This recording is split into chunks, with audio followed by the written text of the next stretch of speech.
ሀገራትና መሪዎቻቸው ጡንቻቸውን በጦር መሳሪያ እየተለካኩ በህዝብ ነፍስ ቁማር በሚጫወቱበት ሰዓት ዓለምና መሰሎቿ የዘነጋቻቸው ከወደ ጥጉ እጃቸውን የዘረጉ ምስኪኖች ከጊዜ ወደ ጊዜ ቁጥራቸው እየጨመረ ነው።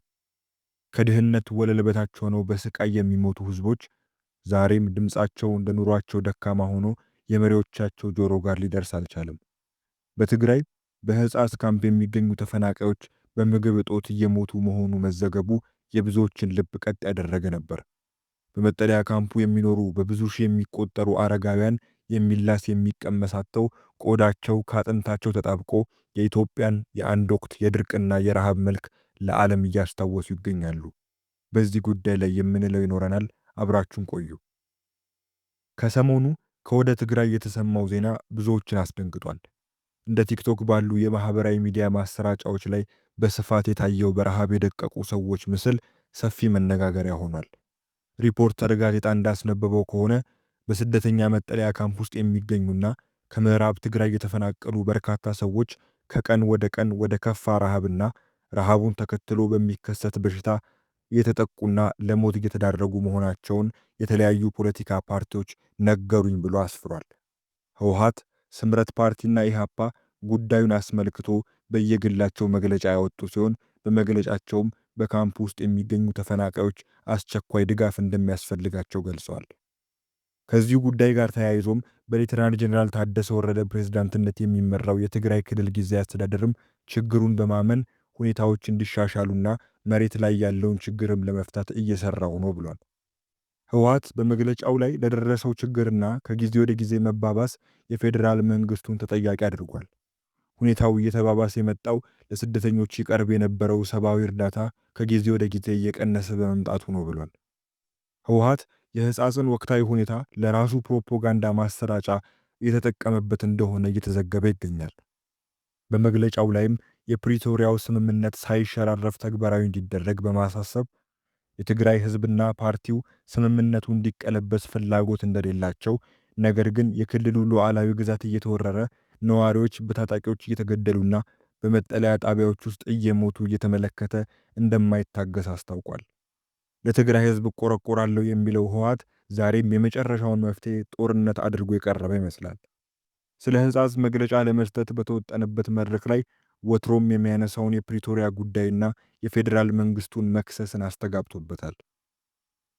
ሌላኛው በትግራይ ህዝብ ስም የተመሰረተውና በአቶ ጌታቸው ረዳ የሚመራው ዲሞክራሲያዊ ስምረት ትግራይ ፓርቲ ከህወሓት መግለጫ ጋር በተመሳሳይ ቀን ባወጣው መግለጫ በህጻጽ የስደተኞች መጠለያ ካምፕ የሚገኙ የምዕራብ ትግራይ ተፈናቃዮች ላይ እየደረሰ ያለው ረሃብ ሊቆም እንደሚገባና አስቸኳይ ሰብአዊ እርዳታ እንዲደረግላቸው ጥሪውን አቅርቧል። የህጻጽ ካምፕ አይነት ችግር በሌሎች መጠለያ ካምፖችም እንደሚገኝ የተናገረው ስምረት ፓርቲ ነገሩ ከህዝብ አይን ተደብቆና ተደባብሶ እየታለፈ ስለሆነ እንጂ መሬት ላይ ያለው ችግር ከሚነገረውና ከሚታየው የሚሰፋና ቀውሱም የከፋ እንደሆነ አሳውቋል። እርስ በርስ መካሰሱ በስምረት ፓርቲ መግለጫ ላይ የተስተዋለ ሲሆን ለተፈጠረው ቀውስ ኋላ ቀር በማለት የሚጠራውን ህወሓት ተጠያቂ አድርጓል።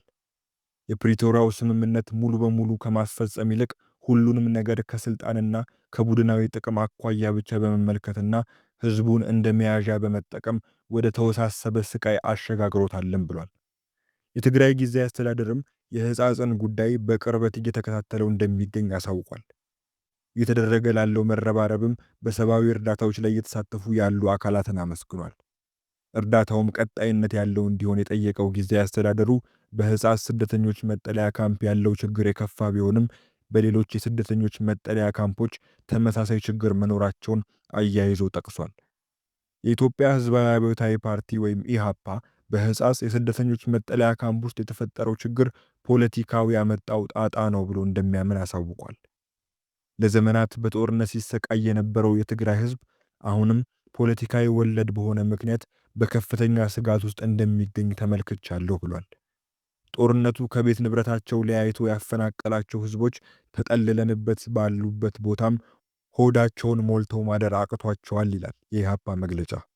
ይህም ጉዳይ ጊዜ የማይሰጥ ስለሆነ ሁሉም የበኩሉን በማድረግ የከፋ ችግር እንዳይደርስ ሊተባበር ይገባል ብሏል። በፌዴራሉ መንግስት በኩል የኢትዮጵያ አደጋ ስጋት አመራር ኮሚሽን በሕጻጽ ጊዜያዊ መጠለያ ጣቢያ እርዳታው አልተቋረጠም ብሏል። ኮሚሽኑ በሰጠው መግለጫ መንግስት በጊዜያዊ መጠለያ ጣቢያ ለሚገኙ ተፈናቃዮች የቅድሚያ ትኩረት በማድረግ የምግብ ሰብአዊ ድጋፍ እያቀረበ ይገኛል ብሏል። ቢቢሲ እንደዘገበው ከሆነ በመጠለያ ጣቢያው የሚገኙ ተፈናቃዮችም ከ10 ሺህ በላይ ተፈናቃዮች በሚኖሩበት የሕጻጽ ጊዜያዊ መጠለያ ካምፕ ውስጥ በርካታ አዛውንቶች፣ ነፍሰ ጡር እናቶች እና ሕፃናት በምግብና በሕክምና እጦት እየተሰቃዩ መሆኑን ነዋሪዎች ነግረውኛል ብሏል። እንደ ዘገባው ከሆነ ወደ 600 የሚጠጉ ሰዎች ባለፉት 6 ወራት የእርዳታ እህል አልደረሳቸውም። የተፈናቃዮቹ ቁጥር ከጊዜ ወደ ጊዜ እየጨመረ እንደመጣና ሁሉንም በበቂ ሁኔታ ለማዳረስ የእርዳታ እጥረቶች እንቅፋት መሆናቸውም ተገልጿል። ነገሩ ከተከሰተና ከተባባሰ በኋላ ሁሉም ወገን መግለጫ እያወጣ ተቆርቋሪነቱን ለማሳየት ቢሞክርም ይሄ እንደሚፈጠር ግን ቀድሞ የታወቀና ለሚመለከተው አካልም በደረሰ ማስጠንቀቂያ በሕጻጽ ካምፕ ላይ የተፈጠረው የምግብና የሕክምና እጥረት ወደ ከፋ ሁኔታ ሊደርስ እንደሚችል ቀድሞ የተገለጸ ነበር። በጊዜው ምንም ትኩረት ያልተሰጠው የካምፑ ጉዳይ አሁንም ቢሆን በቦታው ሄደው ምስሎችን ባጋሩ በጎ ፈቃደኛ ወጣቶች ነው ለሕዝብ ጆሮ በሰፊ መጠን ሊደርስ የቻለው።